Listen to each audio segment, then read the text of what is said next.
Well, hello everybody. We are back with yet another coach chat, a new masterclass from Bernardo Fernandes. And maybe some of you will know it, but Bernardo was a co-founder for the hockeysite.com together with me before his coaching job took up too much time for him. But we are very happy that Bernardo still makes time for us from time to time to talk about the topics that are dear to his heart. And yeah, indoor hockey. Well, if you're talking about something that Bernardo is loving, then we're talking about indoor hockey here. Huh? Very good to see some of the people already responding. We've got people from the Netherlands. Hello, Bert. We've got people from Portugal. Hello, Joe. We've got AJ Spearingshoek from Cape Town. We've got Bappa from India, and I'm sure we will see a lot of people pop up during our stream here. So, as usual, guys, the rule is pretty simple. Make this as interactive as possible. So, ask your questions, get your comments in, share your thoughts, share your insights, share your feelings in the comments. And we will get to each and every one of these during the Q&A following the presentation from Bernardo. So, but yeah, to get things started, Bernardo, talk to us about indoor backhand. Okay, thank you, Ernst. Thank you for the challenge again. I always like a lot to come here to this platform that I a small contribution because I think you are the brains and the power behind this, and I think it's really great for us that you keep on putting so much energy and keep on inviting uh, cool people from our community. So thank you for that. And of course, as you know, indoor is very dear to my heart, as you said. Hopefully, it will still exist for a couple of years Yep. more. We never know, but hopefully. So yeah, when you challenged me, I thought that maybe it's a cool idea to bring a different kind of topic, and I think indoor hockey, as Ronaldo said in his interview, is kind of a black sheep, or can be perceived like that. So I thought it would be nice to bring some images and to talk a little bit about that. And as you said, I will be happy to make it as interactive with the people watching as possible. So yeah, let's start. Great. Let's go. Let's go. All Show us right. your presentation here. Okay, so I think, well, this is the topic of the presentation. It's a little bit about the importance and the evolution of the backend skill in the modern game. Well, I think a couple of the guests already know me, but for the ones who don't know me, my name is Bernardo Fernandes. I come from Portugal, and I've been coaching in club hockey in Europe for, I think, like 10 years now professionally. So this is just a slide with a couple of the teams that I've been involved with in the Netherlands and Belgium, and now recently in Germany. I'm now in Hamburg in this club called Close Floodback. And I'm also currently supporting the Croatian Federation, and I still do some individual coaching mentoring. In the past, I've worked with Portugal, that is my home country, and I followed a lot of the education, the education pathway from FIH, also from the European Hockey Federation, and I supported a lot of coaching programs, and I'm also very proud, as you said, that I helped you kickstarting with this hockey site platform where we are still here nowadays. So yeah, first of all, I thought, okay, well, what's the problem, or what's the subject, and how to address it, or what's the problem I see about this subject is that first of all, well, first point is that indoor, unfortunately, there isn't so much information or so much documents out there from a tactical or technical point of view. There are a couple of recently, also because of you, there are a couple of experts sharing some knowledge with the community, but in terms of manuals, the stuff I've seen before is a little bit outdated. I'm not saying that is wrong information, but meanwhile, the game is developing and is evolving, and yeah. So I relate that outdated information, also with some restraining coaching philosophies, to say at least. And I have the feeling very often that sometimes there is a kind of a prejudice against the backhand, or the use of the backhand as a very important skill in my eyes, in modern outdoor, but for sure indoor hockey. So yeah, that's a little bit the starting point for me to this presentation, because you see that the game is evolving a lot, particularly from a physical but also from a technical point of view. You see that the backhand use in the many areas of the game is evolving a lot. You see also in outdoor the way the players shoot and pass with their backhand is brought the game to a completely different level, and affected the game a lot.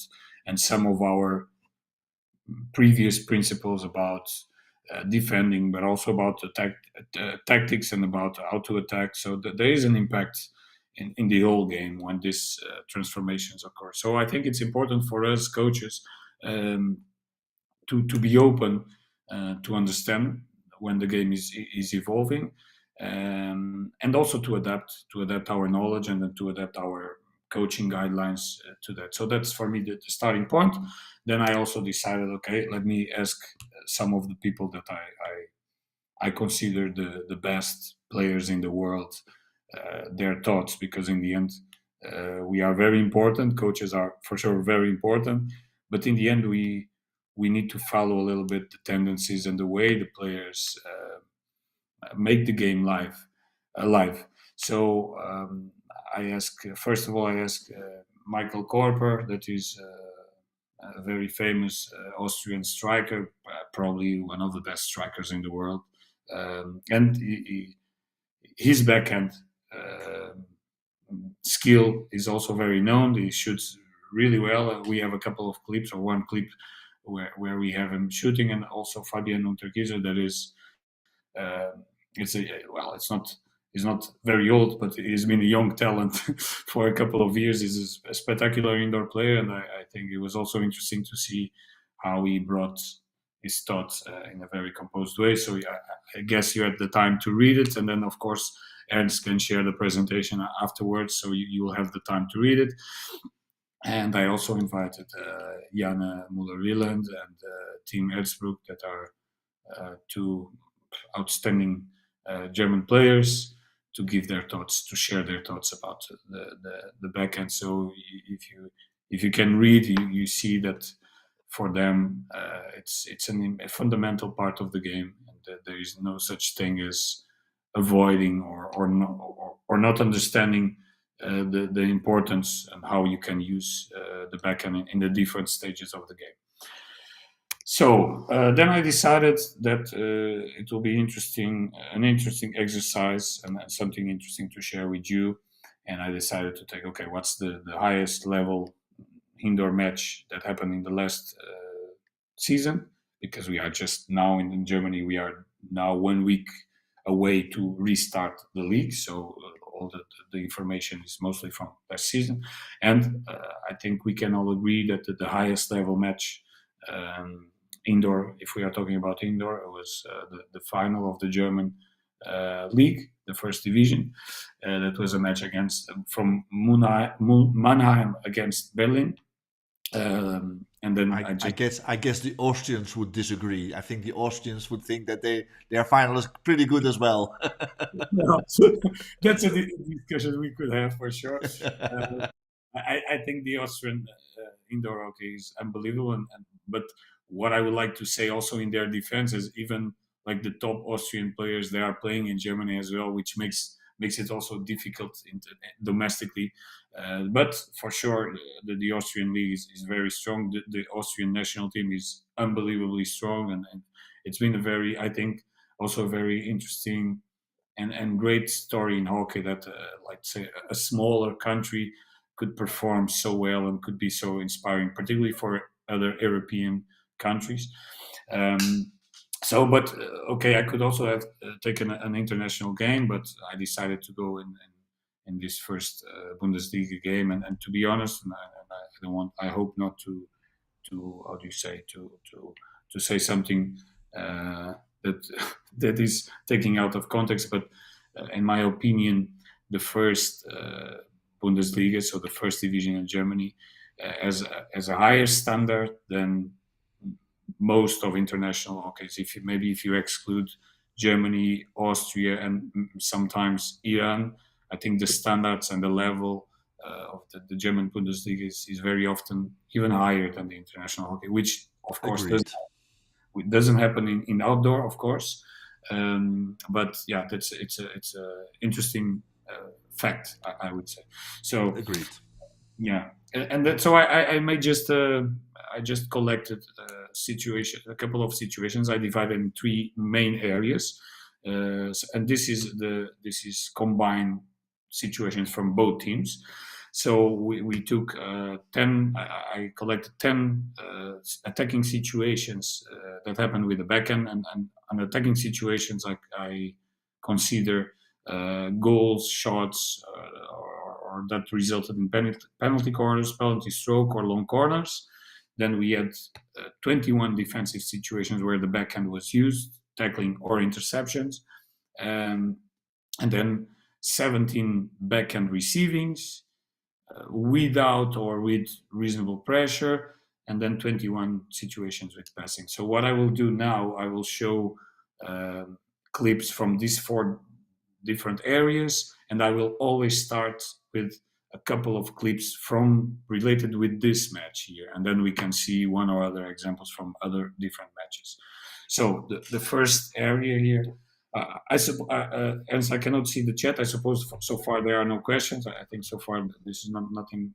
No, no, no. You go on. I will interrupt you if something comes up that we need to interrupt you for, and otherwise, all questions we'll deal with at the end here. So Yeah, just go on. okay. So we are now looking again. Just a reminder: I will show the four different areas, and in each area, I will always start with a clip from the final of last season, first Bundesliga. Now we look to the red team is Mannheim, the blue team is Berlin.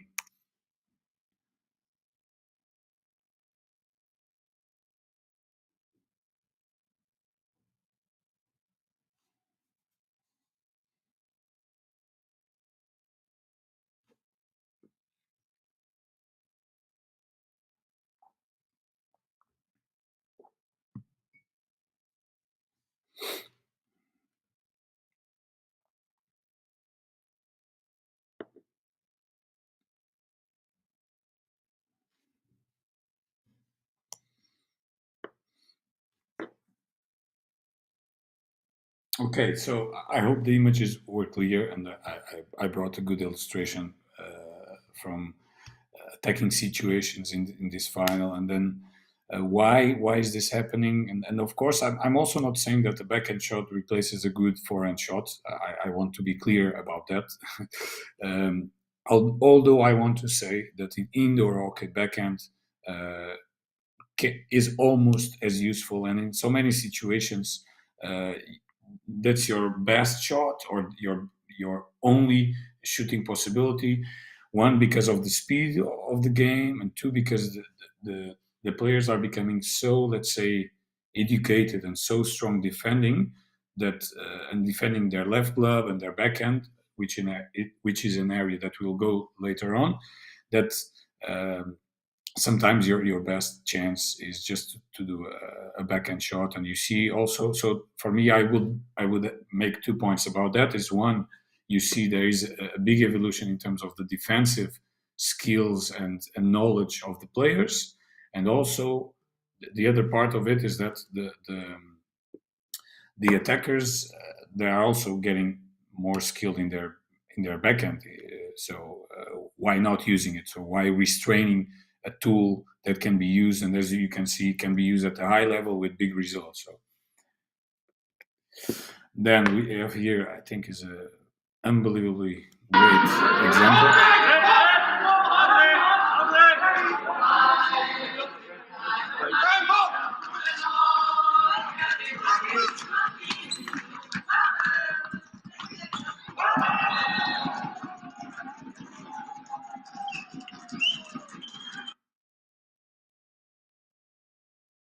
is unbelievable. This goal, I think, is one of the most beautiful goals you can see in indoor. And what I think it's important here is that according to our conventional knowledge and habits, okay, let's channel the opponent to his backhand, and I think I could guess that the team in black is Amsterdam, the team in white is Mulheim from Germany. This is a match from the European competition, and maybe one could make the case that Amsterdam players were confident, or they thought they were safe because they were channeling the player to his backhand, and even the goalkeeper. Uh, so I think it's very interesting, and I think it makes our game. I think makes our game richer, and I think more spectacular that we add a new layer of skill, uh, particularly in the highest level. I also want to be very careful not to say that from young ages that we should educate our players um, to go mostly for their backhand or to abuse the backhand. I still believe that the idea of trying to play forehand to forehand and playing on on the right foot, and it's still the strongest way to play. But I think we cannot restrain this skill that is so used and so useful, as we can see in these images. Right? Sorry.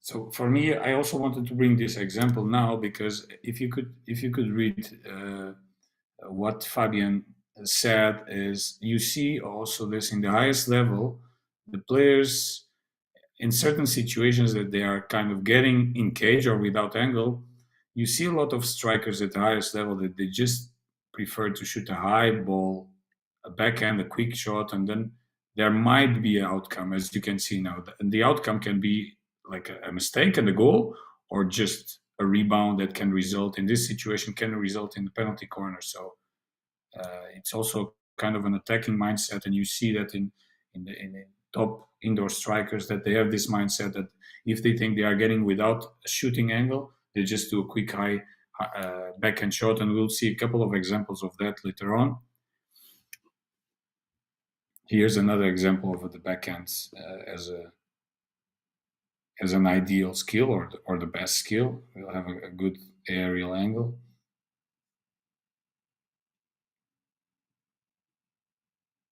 It's also beautiful goal, beautiful skill from Christopher Roer. Now we'll go to the defensive area. Again, if you have any questions or if you want to go back to some clips, maybe keep it to the end of the presentation. We can come back and we can discuss in some details some aspect that you would like to check or disagree or agree. So now We already have some questions here in the chat, so but we'll keep them to the Q&A part at the end. it's up to you then. As we can keep it to the end or we can address it now, but maybe it's easier in the end, right? So in Absolutely. terms of You time. just go on. You just go on.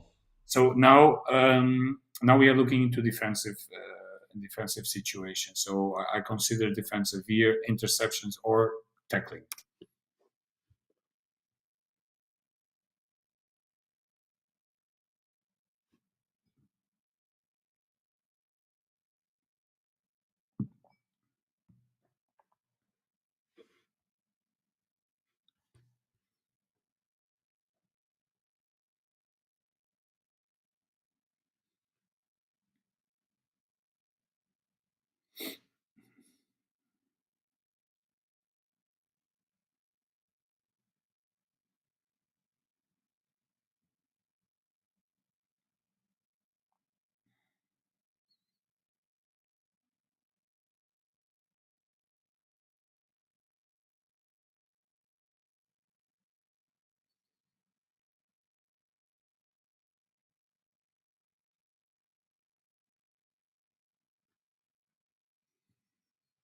All right. So you could see here a couple of examples, mostly of backhand tackling and interceptions. But for me, it's very important that before I show you a couple of clips about the defensive area, it's very important that we make a distinction. And for me, this is maybe the main area where the backhand is so different in indoor and outdoors. Okay, because uh, in indoor, I say here that there is a difference between backhand, like a pure backhand tackling or interception, and what I would call, I don't know, I think there is no terminology for this yet, but I call like a mobile kind of forehand block where the left hand is mobile, switching to the side here, mostly to the left side here. And I will show some clips about that. Then what's very important, and I think when if we are all coaches, I think it's also very important that we understand some elements in the defensive, if you want to say it, in the defensive engagement of a one against one. So I tried to have here a basic illustration just to give a little bit of a context here. Um, and for me, there are a couple of main points here. So one is the location. So where I'm located in relation to the ball or to the ball carrier here. And that might change depending on the if the opponent is in the right side, in my backhand, in my forehand, what's the stage of my defensive structure? Do we want to be aggressive? Do we want to just channel the opponent to a certain area? Then the distance. If I want to engage in a one against one, it's important that I create a certain distance that I can conflict the ball carrier. And then it's also very important here is I can be in the right location, I can be in the right distance, but if my body angle and if my stick angle is not the right one or doesn't have the right approach here, I might not be in the optimal defensive situation. Um, on that, it's also very important that we understand. Okay, but what's our collective defensive system? So where do I want to channel the opponent? Do I want to channel him inside because we want to recover the ball inside? Do I want to put some pressure in the sideboard? So what you see now a lot is that the left attackers, for instance, they always try to put some pressure in the left in the right board. To give an example of that. So this is very important, and it's difficult for me to give you all the examples of all the one against one approaches because different teams have different recovery ideas. They have different defensive ideas. But I just wanted to share with you that some that for me are the important elements when we are thinking about a one against one defensive. Now I have here. I will start here with a unsuccessful or a bad example, what I call a wide glove or a flexible glove. I think we need to wait for FIH to come out with the terminology. Although FIH is unfortunately not the biggest fan of indoors, but that's another masterclass on its own. So, I will let it roll, and then I will come. In slow motion here. So we see here a situation where the blue striker is receiving a ball. It's a really great receiving here. So he creates a certain skill margin or skill area where he could go backhand or forehand. So it's of course a very difficult situation to defend. But if I don't know if you can see my arrow, Ernst, is possible to see the arrow or not? Yeah, it's a little bit small, but we can see it. Yeah. So here we see a situation where the defender is really behind the attacker. So we could say, even by the conventional coaching guidelines, that it will be always better, and it's still always better to maybe channel the attacker to his backhand, because it's still not so dangerous, not so strong as the forehand. So if we could maybe move a little bit the defender in a slight more diagonal angle, so be he could block the way of the attacker to spin into his forehand, it would be the optimal situation. Of course, this is easier said, and it's easier when we are calmer, taking a coffee and looking to the video.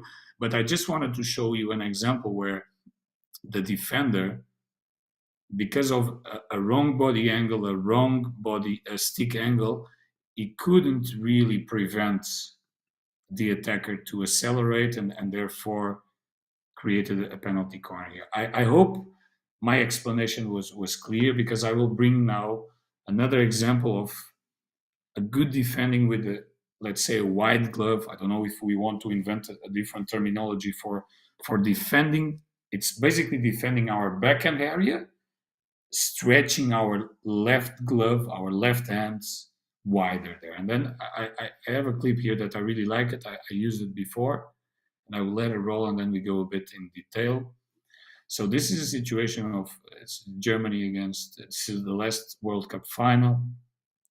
And now we have, again, related to our topic, we have a backhand receiving that is the optimal receiving in this area here.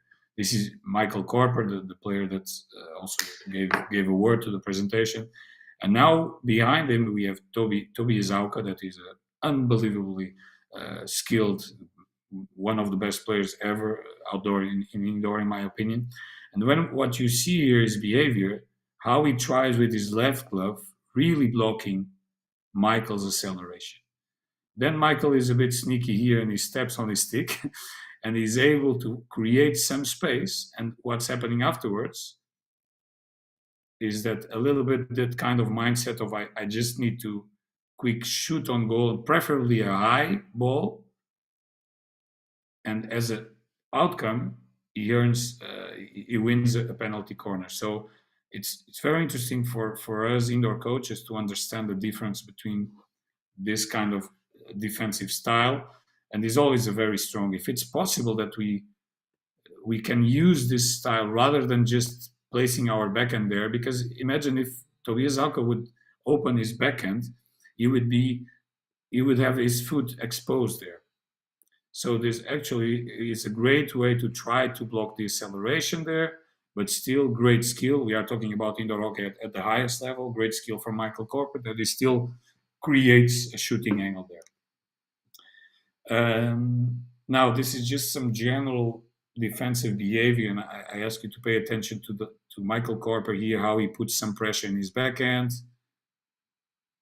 Again, how he uses his backhand to approach. It's a great one-against-one approach. If you see a lot of the elements that we spoke before, body angle, creating the right distance, creating the right stick distance.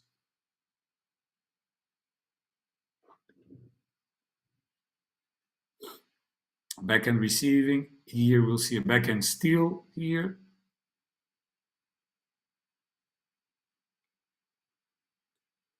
Backhand receiving.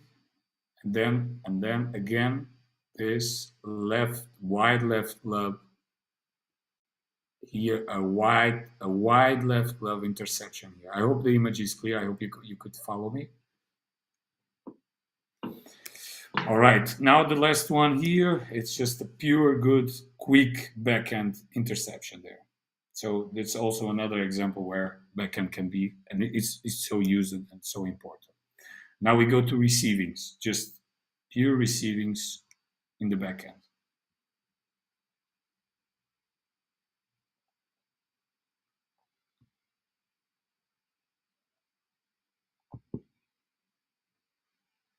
I will just pause here because you see that sometimes it's more interesting for the players that are in this left position to receive the ball in this backhand, because it keeps the entire field open. It keeps all options open.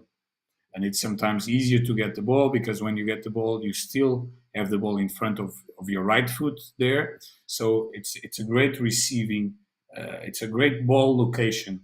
It's a great receiving location there. So when you see that mostly, of course, in the left defenders.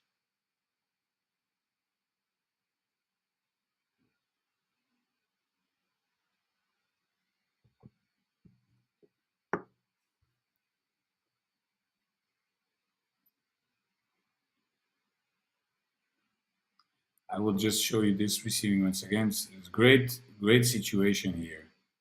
It's a great skill for sure, but it's an optimal receiving here. So he can shoot right away, right after this receiving. He can shoot on his forehand, or he can pass the ball.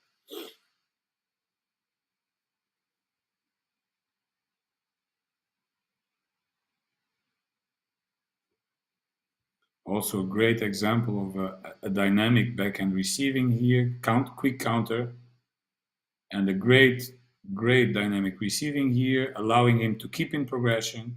Then also great finishing, great counterattack. Then I will show you another example here. That's a very common situation, particularly in Germany. This kind of situation here, and we saw that before. It's very similar to what we saw before from Michael Korper. We have this long pass via the board here, a receiving that blocks the defender, and just a quick shot that results in a penalty corner. Quick backhand shot, quick backhand high shot, because unfortunately or fortunately or unfortunately, not unfortunately, but in our sports, the goalkeepers cannot hold the ball. I don't know if there will be any change in the future. You never know with the changes we have, but luckily, I think for our sport that the goalkeepers cannot hold the ball. So there is always the potential of a rebound or just this kind of situation. So why not? Why not shooting? Why not showing our attacking presence there?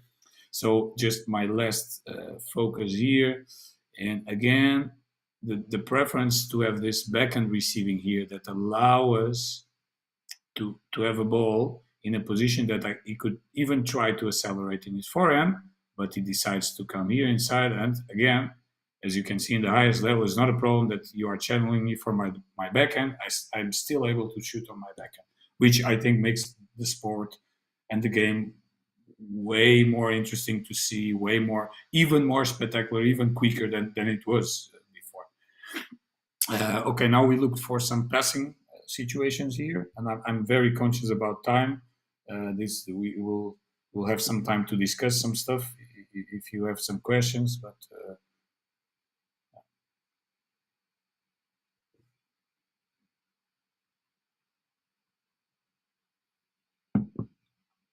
You see a lot this pattern that these short backhand passes are used to get out of these cages. Here was a great skill, like resulted in a goal. It's a really, really cool skill. You'll see later on the situation here. This is Martin Zwicker, that is a top German player, indoor, outdoors. Creative solution here. Results in the goal.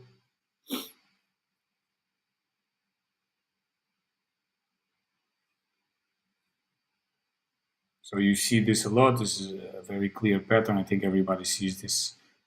This getting out of these cages with this quick backhand dropping pass.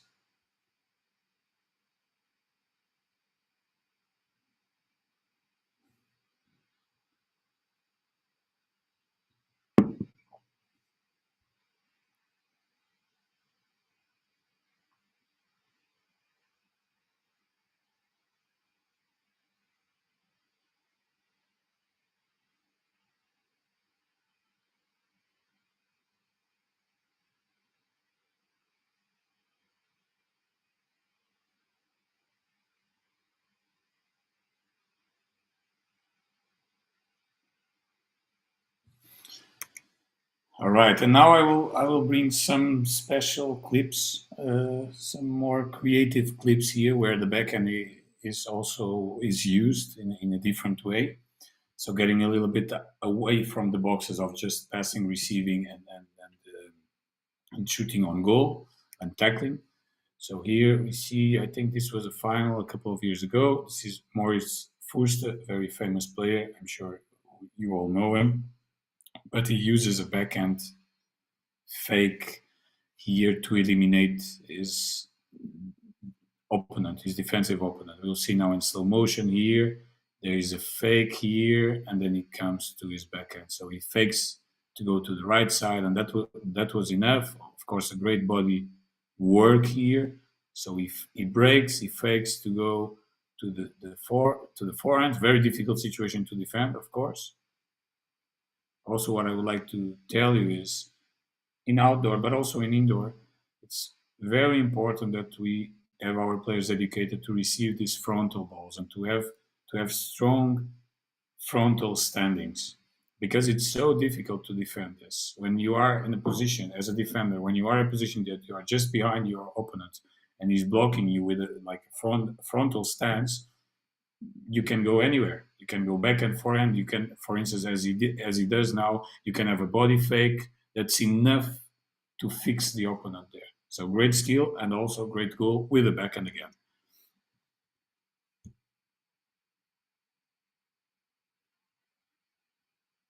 So I will show you a similar situation now. It's a backhand carrying the ball with the backhand here, simulation, and the ball behind his legs. So great skill here.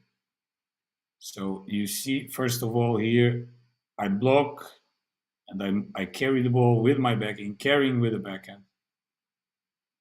And now here I fake a shot that was enough to fix the defender that, in my opinion, is also not defending in the right distance or in the optimal distance. And that was enough to fix him, to expose his foot. And now a very creative solution from Nicky Bruins to get the PC there. So fantastic. Now I just have here just two images of, I thought would be cool illustrations from, in my opinion, one of the best indoor players in the world as well. David Franco is a Portuguese player. And here you can see also as a, let's say, a more modern illustration how to carry the ball in high speed with your backhand. And I have a couple of interesting videos of David using the backhand here as a special skill.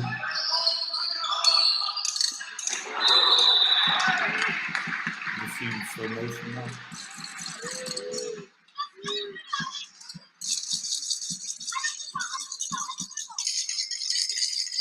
Some umpires might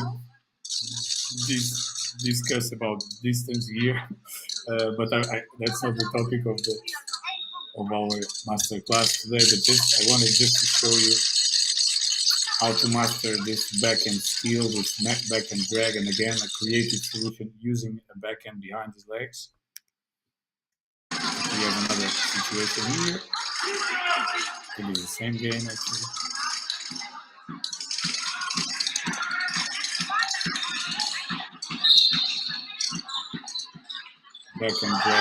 Backhand drag. So this is a different situation where I'm showing you more carrying or dribbling possibilities with the backhand. I think we all seen this long backhand drag, and a couple of players do this now really well. And it's a great way to get out of cages. Let's say cages. I call cages. I think everybody knows the terminology, but it's when a player is stuck with the ball between two opponent players. And then I also brought here a special occasion where the back can be used. I would not recommend that as a standard strategy, but if it works, it works. Bachelor, how that was saved, I am not sure, but it was saved. And that was unbelievable. No wonder the German number 5, Victoria Huss, is smiling. So really cool here. I think very, very special situation, very rare situation, particularly if we are talking about international high level. And Belarus against Germany in women is for sure a high level game. And then you see how the lining player is able to intercept the ball with a high backhand. So I think a fantastic situation. And then actually it's my last clip, and I just wanted to say thank you or obrigado. I hope my English is more understandable than my fellow countryman Cristiano Ronaldo. And I tried to be very conscious with the time, and so we still have some time. So if anyone wants to discuss anything, Perfect, Bernardo. Just under 45 minutes, so but perfect, timing wise. We've got several questions already that came in during your presentation. So, but coaches, please continue to enter your questions or your remarks or your thoughts while we are going through these. So let me start with the question from Bert de Boer from Kampong. Is there? Oops, that's a bit big. Let me put it a little bit like this so that we get it fully on screen. Is there a difference in stats between interceptions or stops from a defender's point of view with the forehand and the backhand shot? Hey Bert, thanks for the question.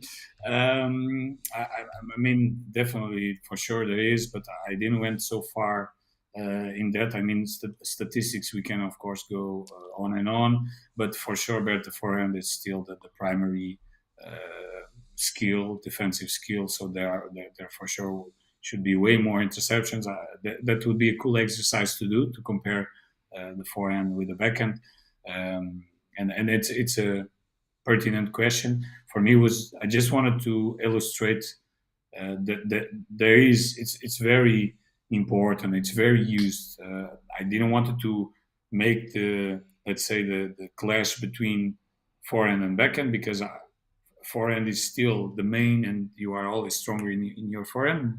I just wanted to make the claim that, hey, we need to be aware that backhand, it's a huge part of the modern game. So I hope that I Mhm. could bring a little bit the message across, but I unfortunately I don't have that statistic. Yeah.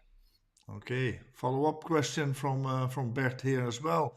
So I know that you favor 7v7 hockey outdoors.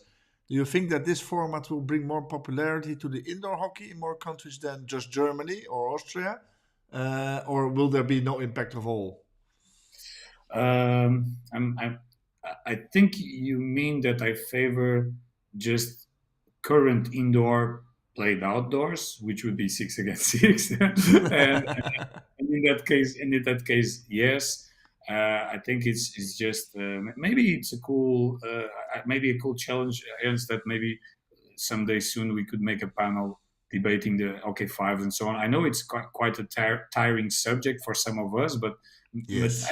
I guess, but you know what? I guess that we really never had like we never really had a panel like discussing pros and cons, to be honest. So maybe could just a cool idea. But to get back to your question, I for many reasons I dislike OK5 for reasons related with the game itself. From the logic of the game, I think it's a bad exercise, a bad tactical exercise. The way it's conceptualized now with the rules that are now make it a dangerous game as well. And if we think about a variant of a game, should be a complementary variant, should be something to help the main sport that is outdoor and afterwards indoor, in my opinion and in my preference. So yeah, I would prefer 6 against 6, maybe with some adaptations like lifting the ball, being able to not have to playing without a rooftop. So it will be easier for the countries that are invested in outdoor and indoor to make that step, because also now if you want to play OK5 that is supposed to be inclusive, you need to pay a lot of money for the rebounding boards. Well, we could go on and on here, but yeah, I don't like OK5, and I would like our new variant, if we need to have a new variant, to be OK6 outdoors. Yeah. Absolutely, fully agree there. So, but okay, let's not go in that discussion right now, and maybe we'll get to one on the panel talk in a later stage. Um, we have a question from a fellow countryman from you, Hugo Jesus. Oh. Bernardo, what would you say to coaches that give negative feedbacks and complain to players that use the backhand, and also believe that the backhand should be encouraged in games with a lower level? I know this guy who is very well. You'll get more questions from him. I've got some lined Okay. up already. Okay. Um, I understand. I understand that some coaches might be a bit more protective against maybe against is a big word, but against the backhand. I don't like it so much. I think uh, I also think that there should be a progression in terms of age and skill level, because I think it's important. First things first, and first things is that the kids need to understand some basics of the game. It's always better to try to explore the left foot of the opponent. It's always better to try to play a good forehand. It's always stronger to shoot on the forehand for sure. But I just my appeal is not to limit, because if I have more tools in my toolbox, I will be more prepared to adapt to any situation that comes across. So and as we can see in the images, backhand is so useful, and the players are so skilled nowadays with the backhand. So I think it's a very outdated philosophy if we are restraining this possibility. It's just a possibility, so we need to allow it, and then according to our philosophy, our game idea. So yeah, just my main point is we need to allow the players to use the skills that are in the game. Absolutely, absolutely. Let me interrupt with a couple of just remarks here. Yeah, the reflection from Bert here from your earlier answer. Understand great insight. Christina from Argentina, thank you so much. Loved listening to you. Love Cool. from Argentina. And the one that we like as well from AJ from Cape Town, also not a fan of fives. I would love to see indoor hockey at the Winter Olympics. Why not? Why That would not? be Absolutely, absolutely. Let me bring on a second question here from Hugo. As a coach, do you think it's important to incentivize young players to use their backhand when they can, or only when they should? It's I mean, I think it goes back to something that is very a trending topic, that is about decision making, right? I mean, all us coaches, we talk a lot about decision making, and I think that the answer is related with decision making here. Of course, when they should, that's easy for me to say, but then the ability to decide when you should use what technique is also what makes good players better players or great players. So it's, again, I would use the same analogy that the more tools you have in your toolbox, the more prepared you are to adapt to the situations that come across in the game and in your life, if you want to be a bit more philosophical. But I think we need to allow the possibility.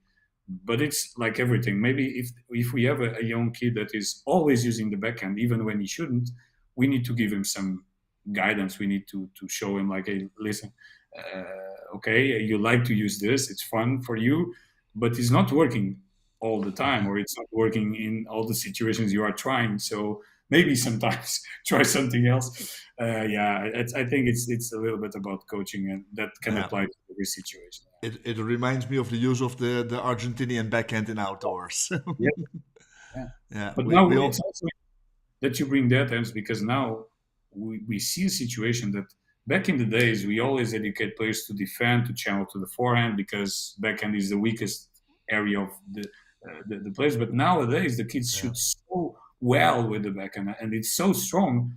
yeah. Yeah, so it's an interesting, and again, I think it goes back to the point that we need to be aware of these evolutions of the game, so we understand. Mhm. Oh, maybe now it's not just about channeling to the forehand, because the players are so skilled with the backhand as well. So Absolutely, absolutely. A third one from Hugo here, using this presentation as an example. How this guy, important? Yeah, how important do you think that video analysis is for a player to understand when to and or how to use the backhand? I think video analysis is very important. In every level, in every place. I mean, outdoors, indoors. Uh, Indoor is a game of such details, technical and tactical details, that I think it's very good to illustrate some remarks or some also positive situations with video. So I think I would encourage every coach to try to use video as much as possible, because it allows a more clear discussion. It illustrates a lot of points that sometimes in your board are not so clear. It illustrates a lot of points that sometimes just by talking are not so clear. So it helps a lot of giving kind of a education to the team, so and to the individual. So yeah, it's very important for sure. Absolutely, absolutely. We've got two more coaches thanking you for your presentation here. Tin Matkovic, who's joined you in the German league as a coach. He is And also a very big lover of indoors. So absolutely. And Javier Pereira also thanks Bernardo. So, great, Fabio. but coaches, we've run out of questions. So if that is it, I'm going to thank Bernardo for his time and sharing the knowledge with us. If you have a last minute question, now's the time to bring it on. Uh, if not, then Bernardo, yeah, thanks. Always love Pleasure. seeing your passion for the indoor game and for hockey in general, but for the indoor game in special. And always good to talk about very specific topics like this indoor backhand, obviously. So Yeah. yeah, we've got some. Kampong, Bert the sixth. More of this. Yeah, more of indoor hockey or more Bernardo. What do you want, Bert? Both. Yeah, Ernst, thank you very much for the invitation again. Thank you for thinking about me. I hope people enjoyed. I hope the coaches enjoyed the presentation. I hope brought some new insights or to confirm some of the ideas. And yeah, long life to indoor hockey, and hope to see you guys again. Absolutely, absolutely. We've got some very enthusiastic coaches following us now today. So as you see here, um, Bernardo, thanks very much. For now, this was our last one for this year. We've got two more lined up master classes for this year, and then I'm going to take a break as well during the month of December. But we've got some cool topics coming up with Fede Tanusio talking about something that's really dear to his heart, and beginning of December we have a masterclass with Adam Commons, the high performance director for Belgium. So one of the key figures who made the rise of Belgian hockey possible. So that will be a very cool masterclass as well. Hope to see you all soon in these live masterclasses. And until then, bye bye. Bye, Ciao, ciao. guys. Ciao, ciao.